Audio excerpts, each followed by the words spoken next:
This is Kyle Bennett, Director of Public Policy and Research for United Way. We'd love to thank you for joining us today to the Standing United presentation panel discussion. I'm here with my co-host Larry Warner. And we have invited guest, Mr. Akeem Lloyd, Brother Branford Davis, and we may have one other guest who joins us shortly. Thank you so much for coming today. This is part of the Community First Conversations where we reach out to community members to talk a bit about what's happening in our community, as well as to think of how we engage in positive, productive community relation building. This week, we shifted our focus slightly to be more timely and to think about what's happening in the larger Rhode Island community. As you know, many folks throughout the nation have stood in protest to the abuse of power by the part of many police officers around the country. And we think about what happens locally, but we don't only think, we act.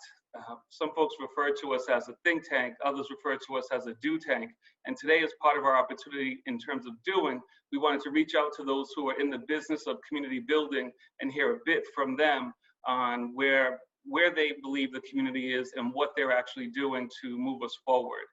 So with that, Larry, I'd like to turn it over to you for a second. Thank you, Kyle, and thank you everyone for joining us today. I'm grateful for the opportunity to have this important conversation about race and racism.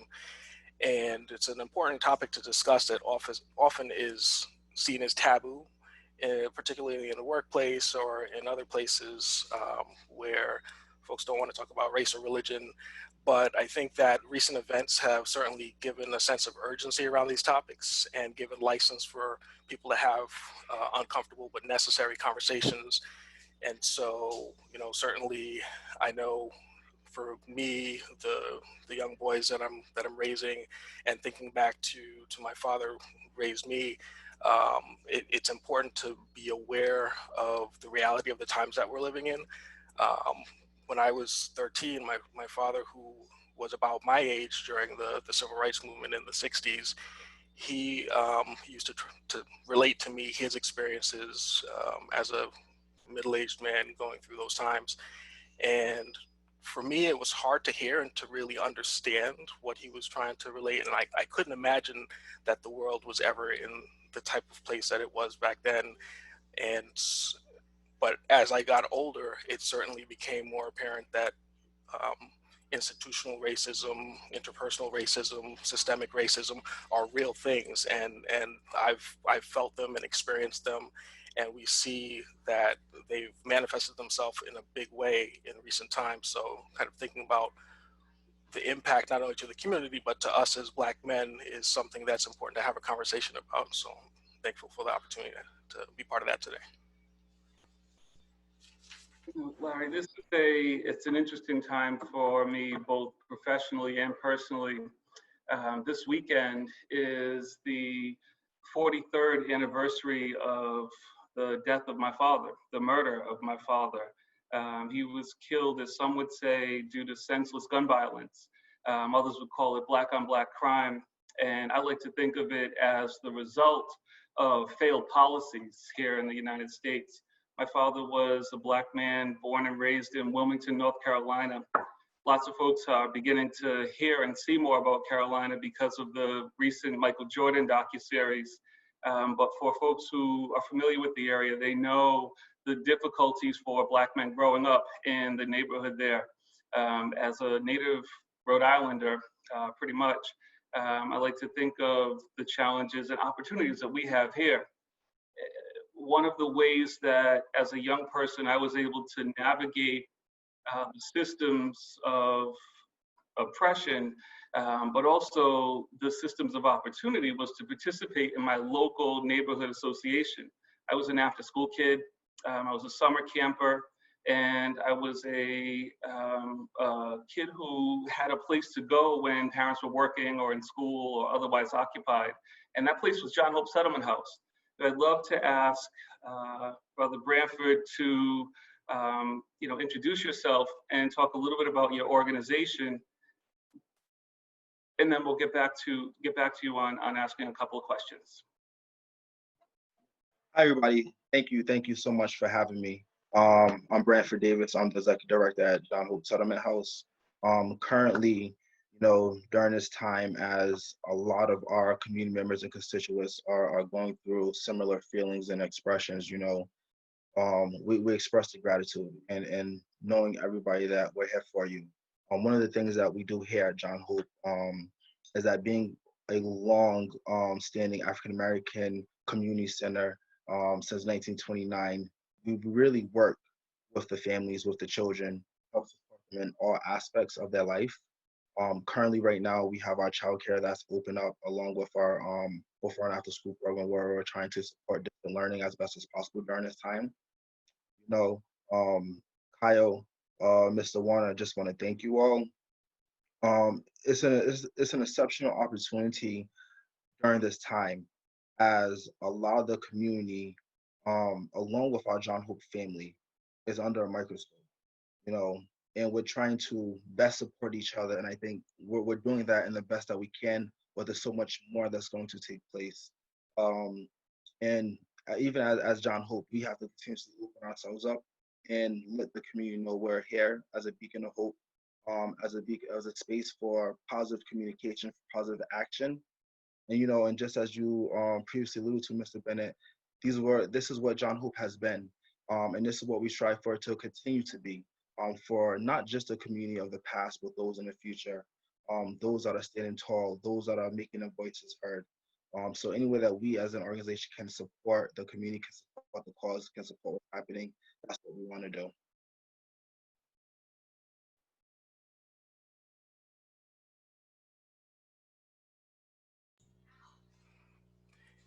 And Branford, thank you for talking about what John Hope is doing in the community. I wanted to ask you personally, how are you doing during this time?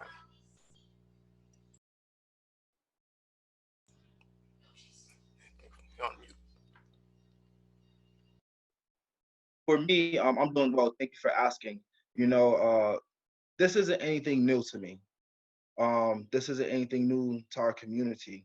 Roughly 4 years ago, the same instances were taking place. Maybe not the riots and the protests, but you look at the lives that's being lost, the promotion of Black lives socially through media. Living in Rhode Island, having an opportunity to live in Chicago, um, growing up as a Black man, living with my father. There's a lot that I was exposed to growing up. um, it's sadly that for me, it's more so psychologically deteriorating than anything, along with physically. And to constantly see the images of my brothers, of our sisters being killed senselessly, it doesn't sit well at all. And it's an internal infliction that creates and that starts to get developed that we're constantly dealing with. So not only you talk about going through life as a Black man, but being a father, um, you know, being a co-worker, um, in all areas we're being attacked, we're being misrepresented. So for me, my goal is making sure that my house and my family is okay. I have a son, making sure that I can be the best role model that he can be. I am his first role model, so making sure that as a Black man, he understands that life is not going to be easy, but we have to keep chucking along. We have to find our supports, and I think the benefit of this conversation talk about community. We have to stand united. So personally, it hasn't been easy, but it's not. It isn't anything that we haven't experienced. Akeem, I'm going to turn it over to you, ask you to do the same. If you could introduce yourself, talk a little bit about your work, and also tell us about how you're doing. Uh, First of all, I just want to say thank you, Larry. Thank you, Kyle. Thank you, United Way, for creating this platform for us to come together, and not just us here today, but for all of those who will participate in this panel and in the conversations moving forward. So I just want to say thank you all for seeing the importance and the need for this right now. Brother Bradford. Greetings, brothers. Good to see you again. Good to see you in good health. I appreciate you and I love you, King.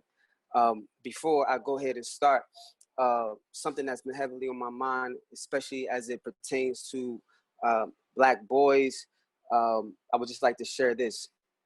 To all the Black boys, I hope will never forget how to dream. This is for you. One day, a star will shoot across the sky and darkness will brighten its flare. Beautiful.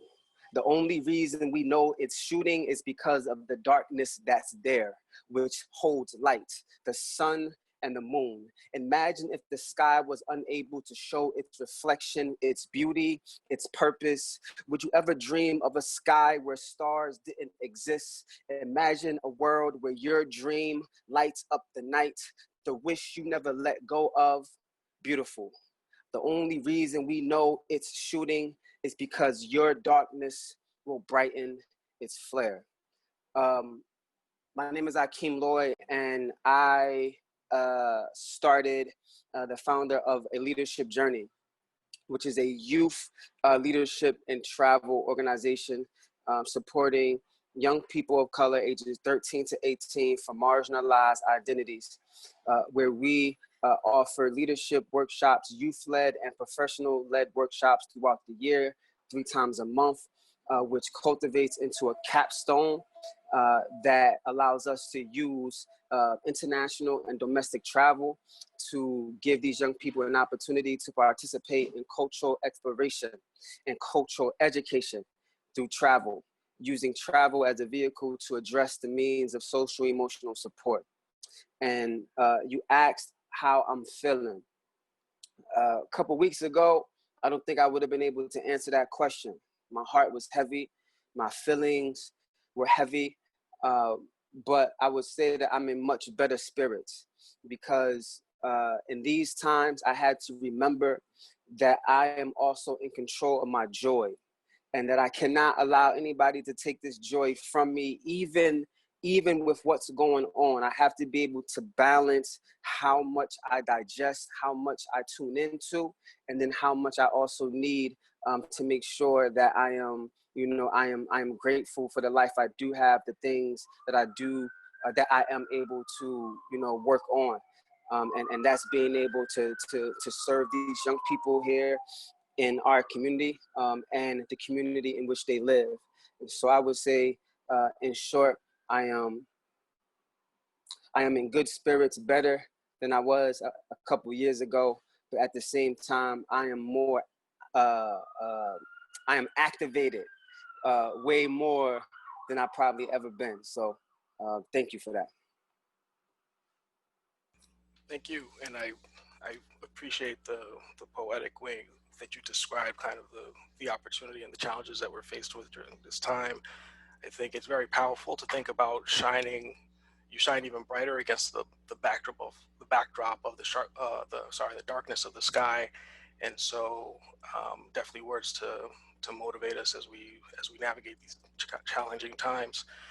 I'll just share how I'm doing, and like many people, I'm emotionally exhausted at times, and it's certainly difficult to see repeated scenes of violence, civilian on Black violence, police on Black violence, and it couldn't be said better that it's damaging to our health physically and emotionally. And there's scientific evidence that shows that racism and the experience of racism and just of being Black affects people at the molecular level, because the continuous stressors on our body psychologically affect us. I'm also at the same time hopeful because of the leadership that we're seeing from Black men such as yourselves and from the youth who are being active and are being organized and proactive during this time that calls for that. And so I'm hopeful that we'll be in a better place in the coming months and years, but I know that we still have a ways to go even today. I want to ask you both, given that you play important roles in the community, what does community first mean to you? Either of you can take that. Yeah, I'll go ahead and start, Branford, and then I'll pass the torch to you, brother. Um, Community first to me means making sure that the needs of that community are met first. It's getting input from the voices of that community before development happens. It's recycling funds through that community, and so it's a combination of a lot of different priorities.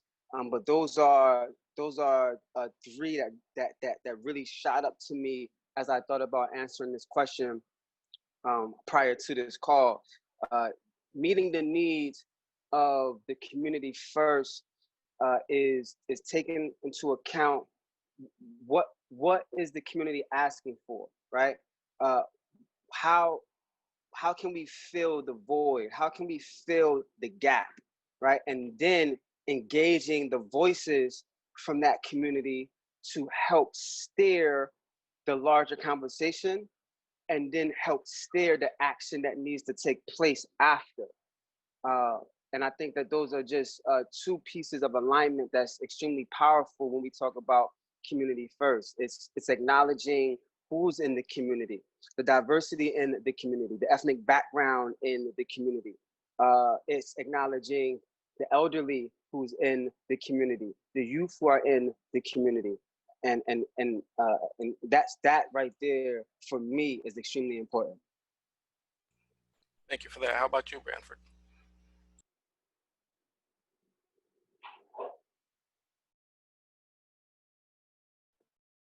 When you talk about community first in that statement, it means a lot. You know, growing up in Providence, that's all it was. You know, growing up as a Liberian American, as an African American, you know, I grew up with the notion that it takes a village to raise a child. I had many mentors, had many adults that I didn't know but would see me and would check me in the street, would make sure that I was on the right path. So when you talk about community first, I think about the essence of taking those that are in that community and building a beloved community, making sure that even if I don't know you as a neighbor, I will protect my neighbor. And a prime example is that as you see after the looting, well, the rioting that took place a couple weeks ago, and those of different neighborhoods, different communities were downtown helping to clean up. They were sweeping the streets and throwing away trash. You know, so for me, community first is that essence. It's also about taking care of self, you know, not relying on others to help build our community up. And I think that's been a factor for far too long. You know, we have to learn how to become self-sufficient, how to become self-actualizing individuals, how to get the negligence and build each other up for better support, for better means. So for me, community first is just that alone. Um, Larry, how about for you? For me, it builds on what both of you have described already. I think that it's important to get the input and the voice of the community before deciding to do anything with the community, and it should always be done with the community, not to the community.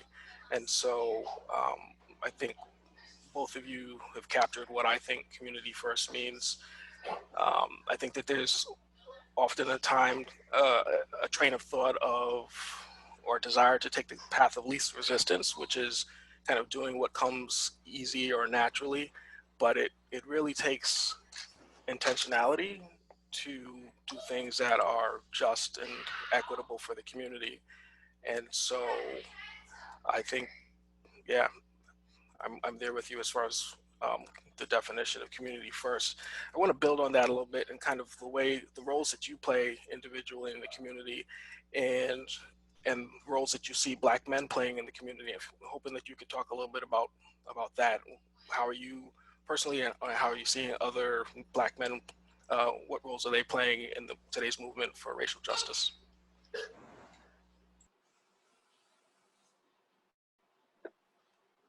You So got it, Branford. I'll start with this one. So for the roles that Black men play in our community, it's pivotal. As I said, as a father, our children are our role model.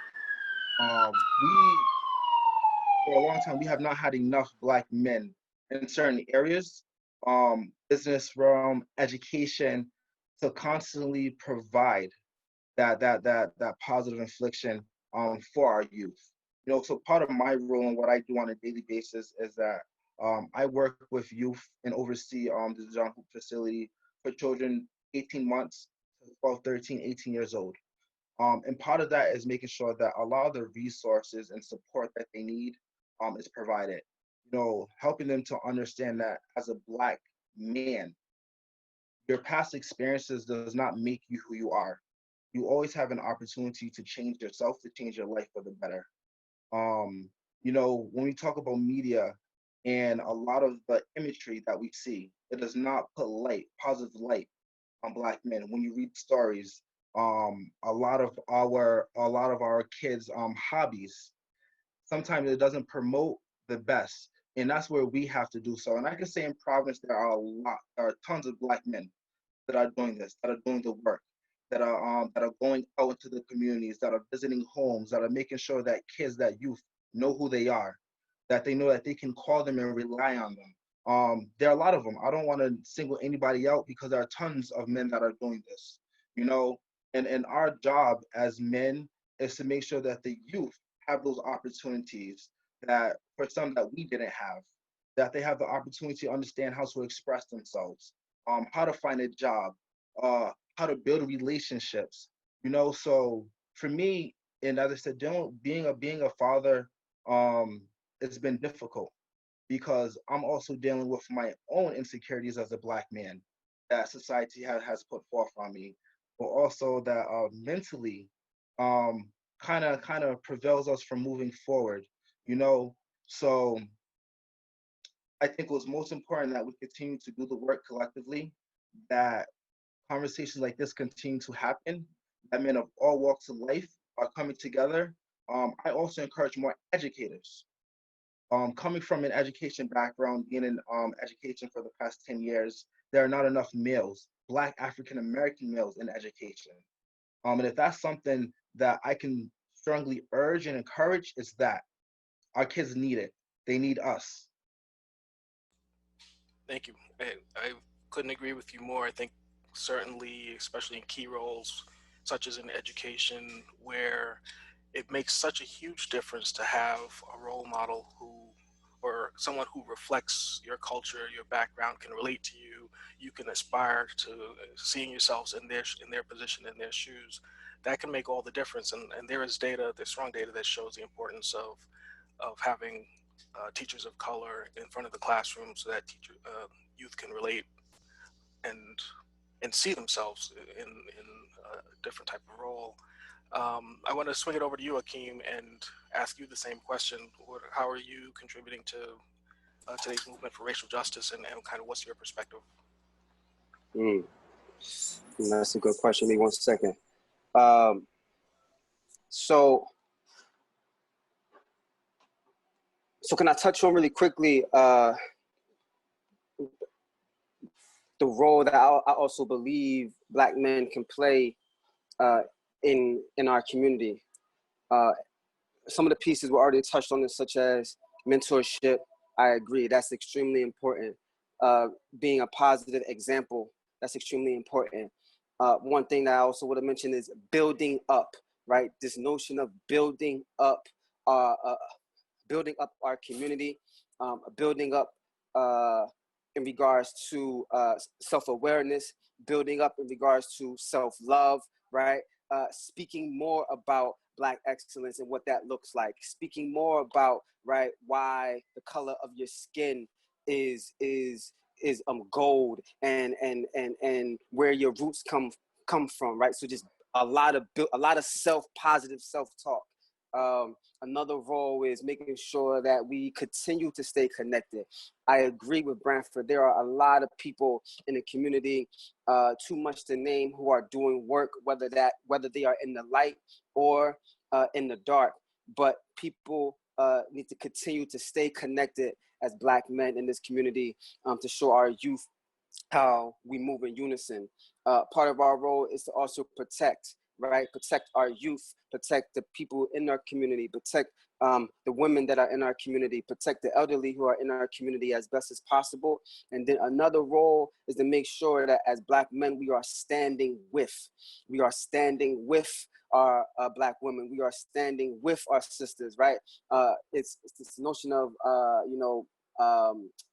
who's in front, who's behind in regards to leading the charge. And I think it's important that we as Black men understand that Black women have always showed up for us.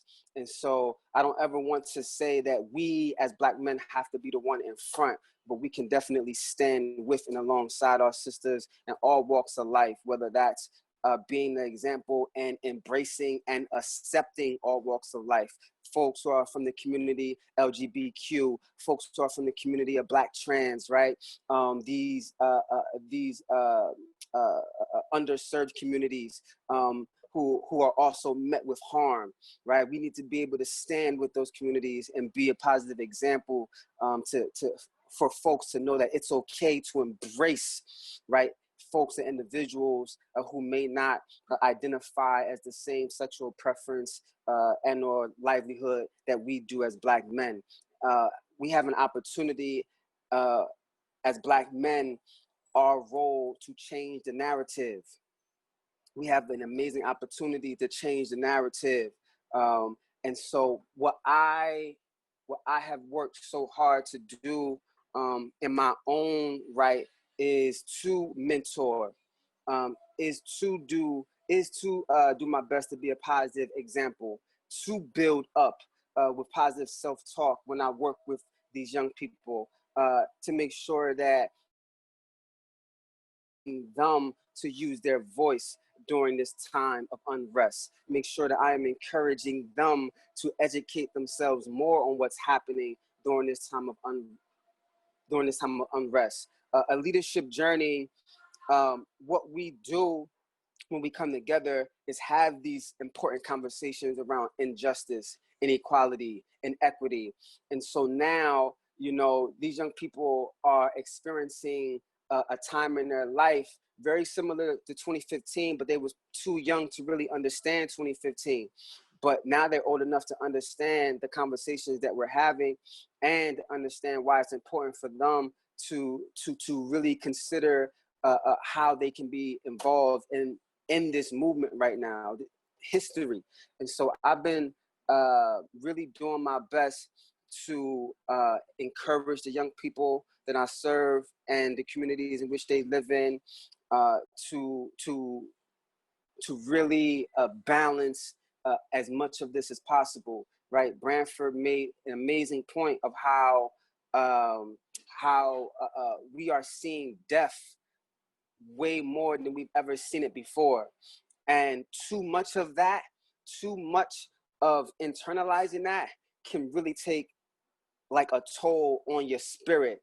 And so I'm encouraging our young people to balance how much they internalize through social media, and then also encouraging them that it's okay to step away, give yourself time that you need to process, continue to live in joy.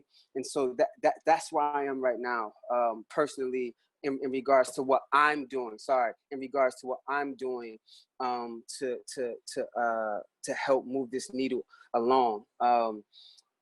There's more, but yeah, thank you both for those very powerful examples and thoughts about how Black men can be involved, how you're being involved, and how you can be leaders during this time.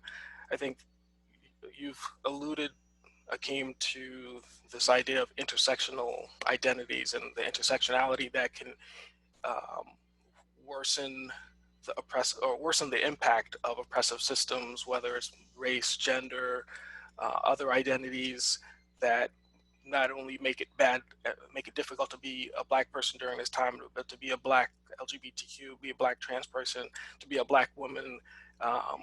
Men come with a certain amount of privilege, but certainly being a Black man, there's oppressive systems that oppress us in different ways than if we were a Black woman. So I definitely appreciate you heading in that direction about the intersectionality of identities. Kyle, if you're able to give us some thoughts about what you're seeing as ways you've been involved in as a Black man in today's movement for racial justice, and what you're seeing other men do also. Yeah, Larry, I'll come from a different perspective. And I appreciate what you two brothers were saying just moments ago, but I will come from the perspective of someone sharing the thought that you are different and apart from your race and your gender identity. They'll say, well, I'm not necessarily in favor of those people progressing or moving forward, but you're different. You're the exception to the rule. And I feel as if that's supposed to be a compliment, that you're separate from your race, from your ethnicity, from your community. It is never a compliment. For folks who know me, they know that I'm steeped in the South Side culture from Wiggins Village or the Illville. It's who I am, it's who I come from, and the strength of community has helped me to become who I am today. So for anybody who attempts to separate you or cause a fragment within the community and stand you apart and hold you on a pedestal as a result of that, I have to say that that's not acceptable. And I think when we accept those types of underhanded compliments, backhanded compliments, what it really does is put us in a position to lose our support base, to lose our connectivity to our community, and ultimately become disconnected from the needs of the community. So I feel both of your comments, and Larry, your wise counsel as well. And I just say, for those of us who may be in the workforce, those of us who may be in government, those of us who may be in service to our nation, our state, and our community, don't ever let someone stand you aside. I think you have to be strong in your identity as an individual, but ultimately understand the community that you come from, the communities that you come from. People will tell you that you speak a certain way, you dress a certain way, you identify a certain way. It is not for anybody else to dictate how you speak, how you dress, how you identify. The essence of being a Black man is ultimately being able to stand not on one foot, but on both feet, and stand firmly in your identity, to be able to lead yourself in a way that makes your community proud, so that they will be happy to not only follow, but to also propel you forward. I think that's one of the opportunities that we have as Black men in the community. And when I've seen it work well, it works exceptionally well. And as a result of that, I have relationships that go back almost 40 years because we've been able to grind together. And I'll stop here for a second, because I want to allow you brothers to also weigh in and think about, as we talk a little bit more about identity, to think about who you are and how you would like the community to see you. If I could start with Branford, I'll ask you, as not just an executive director, not just as a Black man, as a human being, what is it that you want our community to see in you and to be able to connect with? That's a really great question, Mr. Bennett.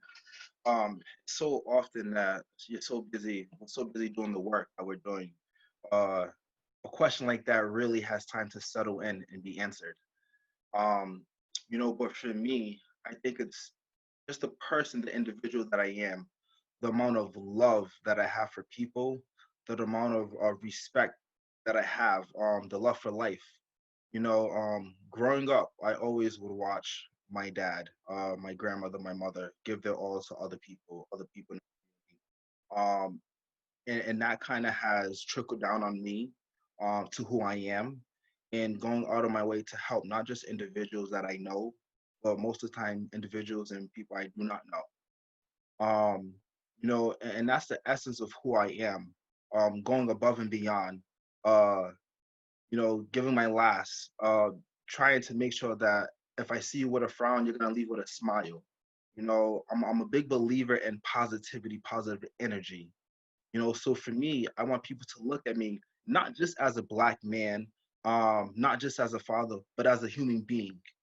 In life, we're driven by perception. We're driven by what we don't know. They say don't judge a book by its cover, but so often our book is already judged, and people think that they've read it from cover to cover without even having an initial conversation with us.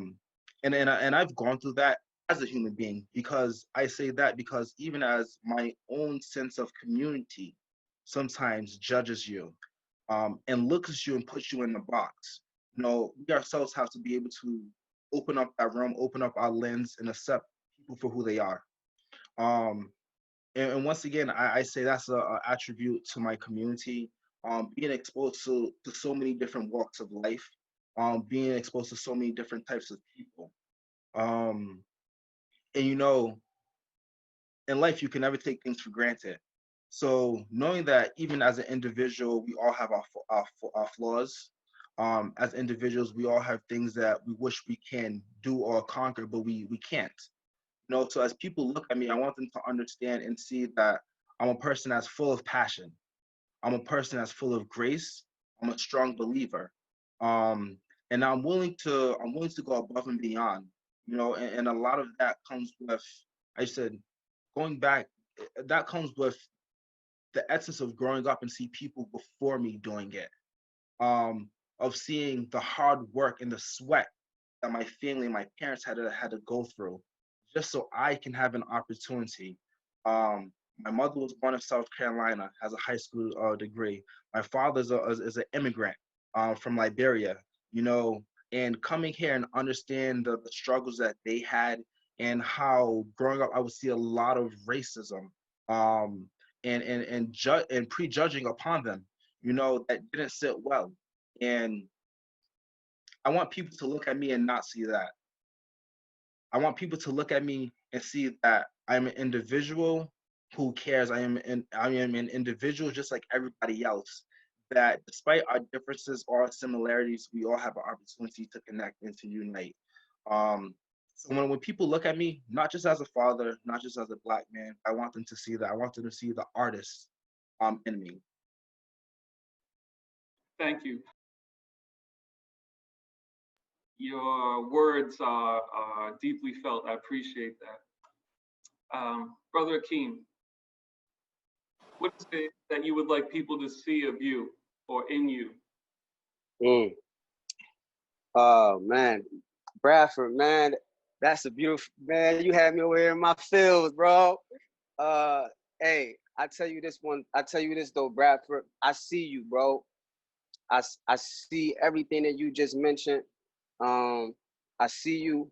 I hear you. Me personally, um, I am Miss Mary's grandson. I grew up in Atlantic City, New Jersey. I struggled with self-love. I struggled with depression. I struggled with suicidal thoughts. I was bullied from age 7 to 9. I gave up on school. I gave up. I tried to give up on life. I was the first person in my family to go to college, the first person in my family to graduate with a college diploma, the first person in my family to get my master's. I overcame a lot of personal trials and tribulations. So to say that I am still here, that I was able to survive depression and lack thereof of social and emotional support, and believe that it is still my social responsibility to give back to my community and the people who live in it, is one way that I would love for my community and the community here in Rhode Island to see me, is that and I was a senior in high school, and my English teacher, he had just took me to an opera in Philadelphia. And on our way back to Atlantic City, I said to him, Mr. Kearney, I don't know how I will ever be able to repay you. And Mr. Kearney, a Black man, looked at me and said, when you have the opportunity to do for others like I have done for you, just do it. I didn't understand it then, Kyle, but I believe I'm starting to understand it now. And that is a social responsibility to serve, to pour in, to build up, to reinvest into people like people have done for me. I decided to do it with young people because I realized that I wasn't the only person who never received a hug growing up in my household. And although I love my grandparents to death, they could not give me what they were never taught. I realized that I wasn't the only young person who was growing up with suicidal thoughts. I realized I wasn't the only young person who was growing up with low self-love.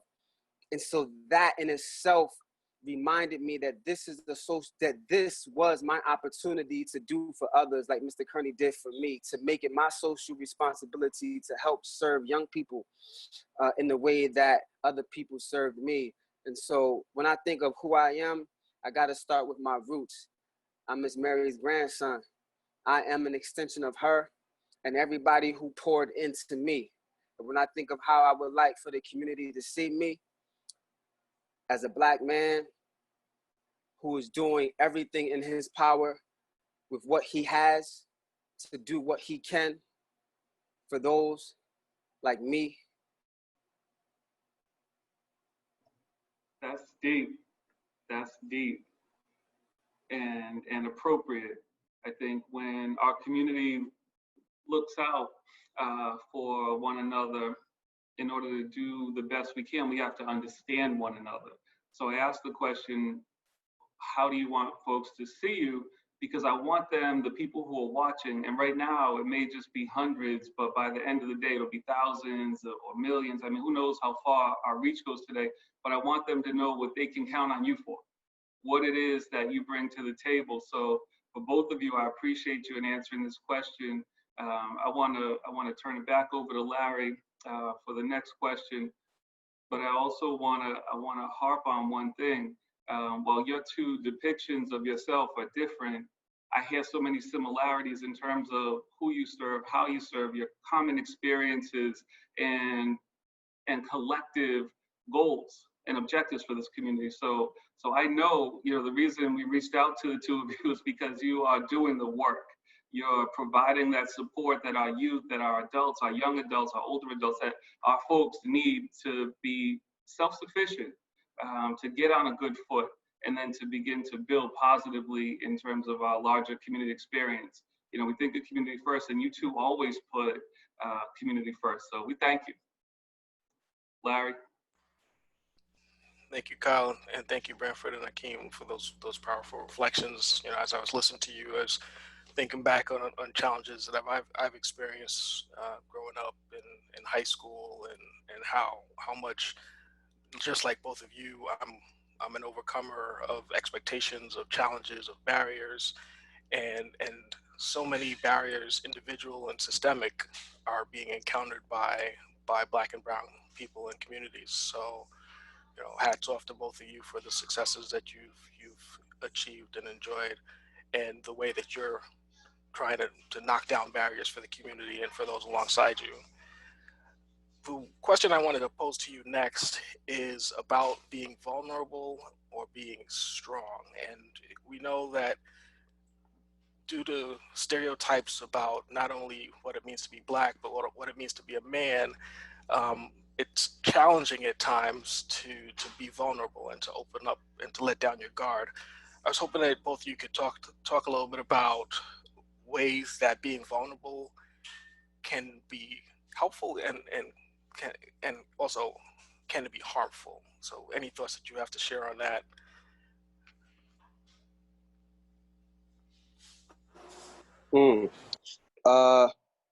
Does it matter who goes first?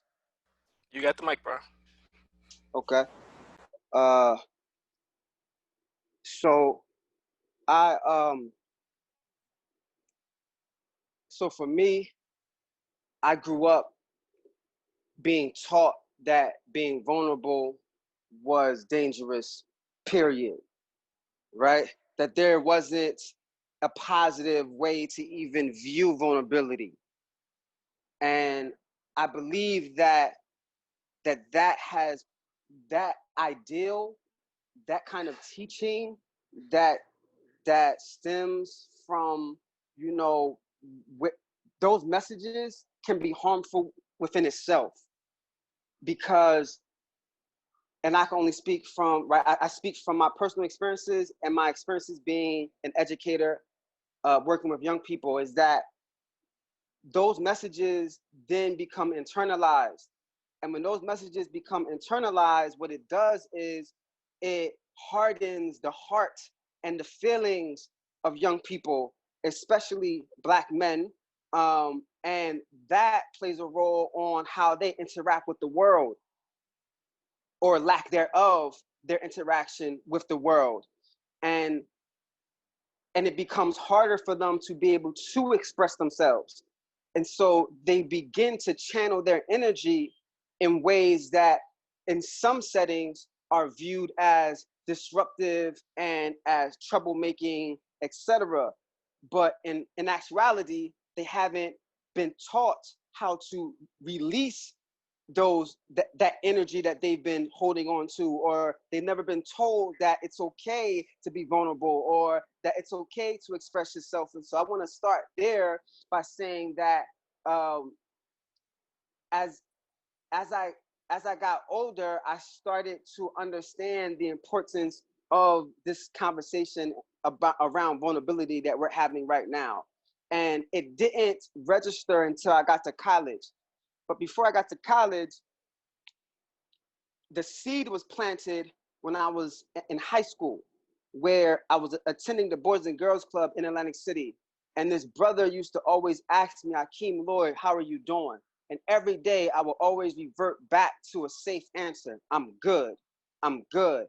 And it took about a year before I finally figured out that this brother actually cared about me. And when I realized that the next time that he asked me, Akeem Lloyd, how are you doing? I told him everything. And he said to me, Akeem Lloyd, there is nothing unmanly about crying. There is nothing unmanly about expressing yourself, because you are human. And that is what humans do.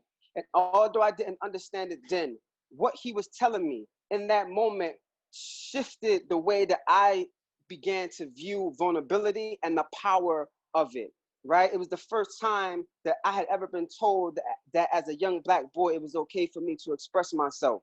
And so what that allowed me to do was take everything that I was feeling internally and processing internally, and begin to express externally, right? And to me, that is a powerful thing for anybody to do. But I'm gonna focus just the rest of my answer on youth, and why I focus on encouraging young people, right, to embrace vulnerability, to speak on the things that they are feeling and why they are feeling it. Because we know, right, statistics show that that suicide, especially in ages 10 to 21, have increased. 2 years ago, we know that youth suicide increased 90% age 10 or younger. And so that lets me know that these young people are continuing to bottle up the emotions that they are feeling without understanding the importance of being able to release those emotions in a healthier way. And so again, because I experienced it myself and was on the verge of trying to take my own life, I make it a part of our curriculum to make sure that the young people who participate in the leadership journey, or the young people that I'm able to reach in whatever space I'm in, I validate their emotions, and I become an advocate for mental and emotional wellness through the process of being vulnerable. Because it is through vulnerability that we are able to express ourselves, that we are able to connect, right? The power that that vulnerability allows us to have is our own. And when that young person finally opens up and says, you know what, I'm actually experiencing some trauma at home, the young person sitting across from them who never spoke up hears that and says, oh, you know what, I'm also experiencing some trauma at home. Now that vulnerability has just created a level of connectivity that those two young people didn't even know they shared. And now we can begin the healing process and the community building because of it, right? And so we're using vulnerability, right, as a way to allow the people that we are connecting with to see just how connected we are. I think and I'll just quickly end on this. The challenge of being vulnerable right now is the reality that there are folks who, is that there are folks who do wish to take advantage of you if they see it and if they hear it. And so like that's the reality of being vulnerable, right? That's the challenge. But with that being said, I still think it's important for us to speak our truth, regardless of how vulnerable it is, because our truth is our power is our story, and story can change lives. Thank you so much, Akeem. Branford, I'm going to ask you the same question, your thoughts on vulnerability. And just as you get ready to speak, it's been put in the chat box that we're welcoming the submission of questions via the Facebook chat box. And so we'll try to get to those in the closing minutes of the conversation. But Branford, back to you on your thoughts on vulnerability. So first of all, Akeem, thank you for that. That was lovely, laid out lovely. For me, I'm going to actually turn to a time and I'm going to become vulnerable in this very moment myself. As vulnerability is defined as the susceptibility to physical or emotional harm or to be attacked. And for me, I think each day that I wake up and I walk out the house is a vulnerable moment. And I think for me, vulnerability has to do with trauma. I've been traumatized. I've been traumatized when I express myself. As a Black man, I open my mouth up in class. Teacher, I don't understand this. You know, they look at you or they treat you as if you are less than. So a means of vulnerability is also a means of protection. And I think for a long time, specifically talk about myself, that's what it has been. You know, part of me is that individually, I don't like to talk about myself. I rather talk about other people, support other people, because opening up wounds in the past aren't always the best. So when I talk about vulnerability, is that, you know, as a Black man, I think society has put a certain disclaimer. Collectively, there's a coin saying that America loves the Black culture, but they don't like the Black people. You know, so for me to be vulnerable is for me, one, to protect myself, but also two, to know that I have a long way of going, that I'm stuck in a place of trauma that needs to be sought out. So when you talk about strength, and first of all, let's not get sidetracked or misunderstood that because you may be vulnerable that's not a sign of weakness at all. Because you are vulnerable or fear, that does not make you weak. You know, and I say this because many times, as Akeem was alluding, growing up inside households, we aren't taught or we don't have the best representation of what love is. And love is a language that's spoken by many that has many different languages to it. You know, so the difference between vulnerability versus strong, really there is no difference, because I could be a strong individual and still have fear of walking out, fear of applying for a job, fear of supporting the next Black man, next Black woman. You know, and one of the things that we do learn, and I'll say that I've learned as growing up, is that you have to be able to express yourself. You have to be able to communicate.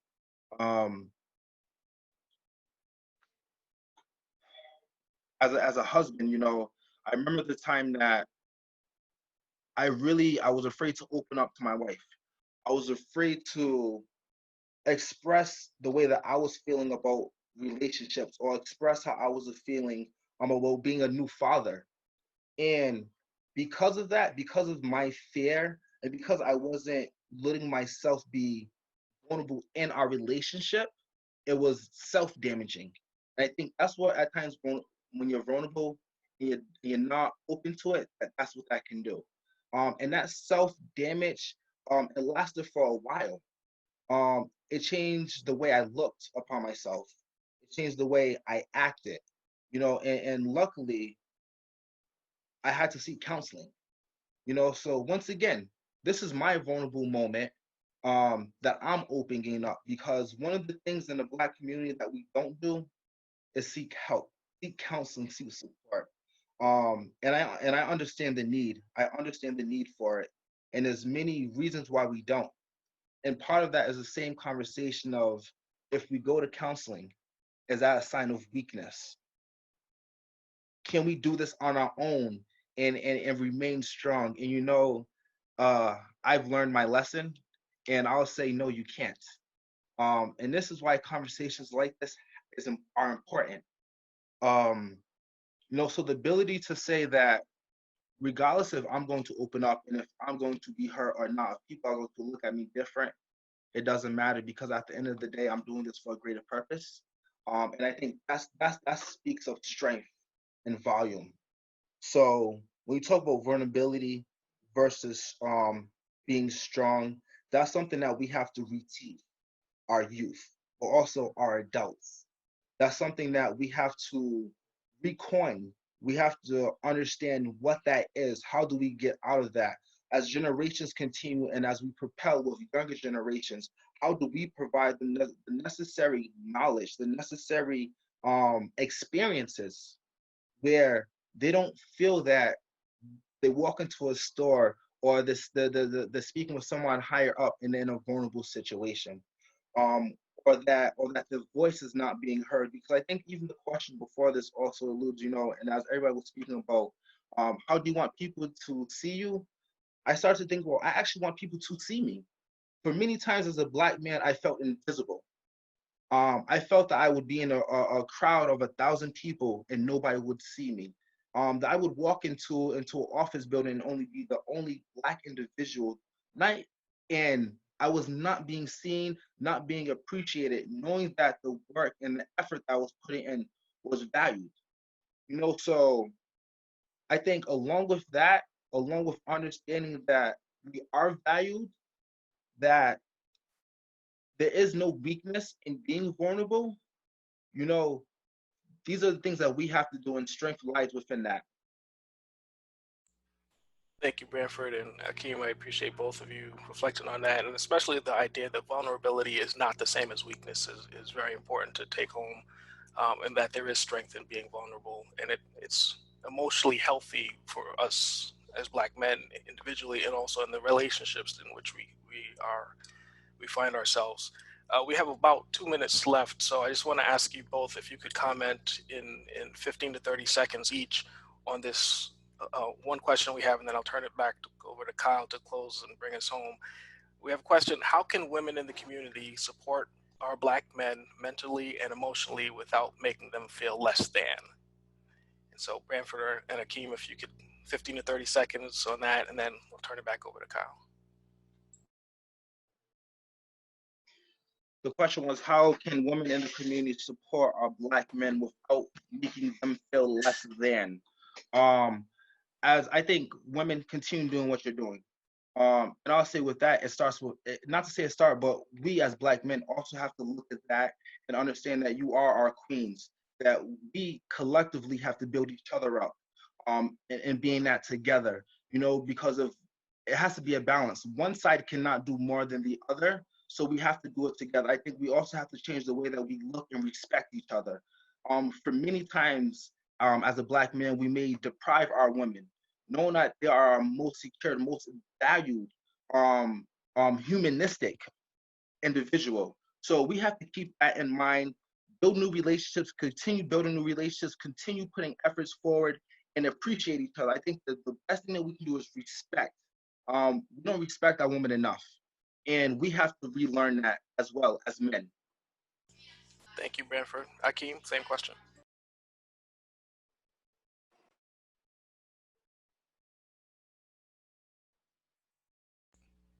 Akeem, you're on mute. Oh, sorry. Can you hear me now? Okay. I would say encourage, empower, embrace. Those 3 E's: encourage, empower, embrace vulnerability in the spaces that you are in, because there's also a reality that that yeah, I'll just stick it right there, man. Encourage, empower, embrace, so that Black men can feel comfortable being able to express themselves. Thank you. Thank you both. It sums it up nicely. Kyle, bring us home. Yeah, so I want to thank you both and certainly my co-host Larry for this discussion. I feel like we could be here for 3, 4, 5 more weeks, never mind hours, really trying to dissect some of these topics that we talked about today. But at United Way, as we talked about community first at the top of the conversation, really thinking of what that means, you two exemplify those principles. Vulnerability, compassion, respect, some of the key identifying qualities and attributes that I heard discussed today, they are who you are, and that's who we as an organization aspire to be. You know, we're moving from crisis to recovery mode as a result of COVID, but in the Black community, we've been in a state of crisis for a long time, and we now too are positioning ourselves to move into recovery mode. So I want to thank you for bestowing words of wisdom upon us, and certainly for partnership past and future in terms of addressing the needs of our community. Thank you. Have a wonderful day, and we will be in touch with both of you very, very soon. Thank you, Kyle. Thank you, Larry. Thank you, United Way, for again having this platform, for inviting us to be a part of this platform, for inviting me to be a part of this platform. Thank you to everybody who tuned in. I appreciate you. Thank you, Brother Akeem. Thank you, Mr. Warner. Thank you, Mr. Bennett. Same as well. Thank you, United Way. Thank you, Providence. Thank you, everybody that's doing the best to make sure that Black Lives Matter and that we as a community are standing aside and that we're being accountable for each other and ourselves. Thank you.